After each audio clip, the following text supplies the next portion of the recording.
The city near Johannesburg in South Africa is set to be the first to implement a land reform act known as expropriation without compensation. Last month, the City Council there voted in favour of redistributing farmlands from the white minority, which is meant to correct the historic injustices of apartheid in the past. Now, for quite some time, South Africans have been really split into two rival camps on this hugely controversial, long drawn-out issue.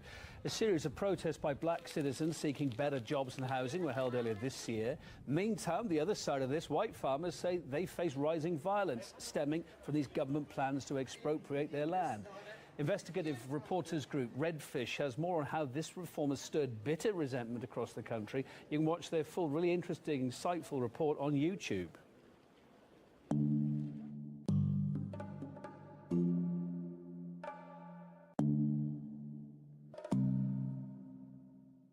We're on the way to North Johannesburg for a training given by a former Israeli soldier to white farmers. The farmers feel that they're under attack and that they needed to protect themselves. It's about the land and it's about race, unfortunately. Do you feel that you're more attacked because of your skin color? Well, in South Africa, it's a skin color thing. Where's the money? Where's the sun? Do you feel that there's a white genocide taking place? For sure, for sure. Hysteria around farm attacks has been ramped up at the same time as a real risk to the interests of white farmers has emerged, that of widespread land reform. The 1930 Native Land Act forcibly stripped land from black people, a policy which was later reinforced by apartheid. But now, the ruling ANC are considering amending the constitution to allow for the expropriation of land from white landowners without compensation.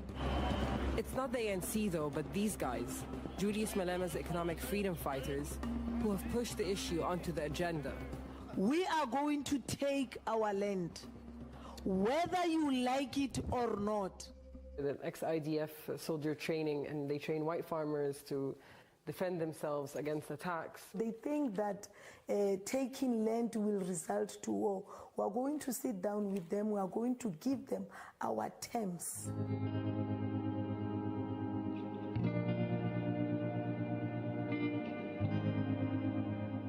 This country is racist. Racist as being anti-black. Andile Muitama is the leader of an even more radical group pushing for land reform. Black First, Land First. They're taking matters into their own hands by occupying vacant land.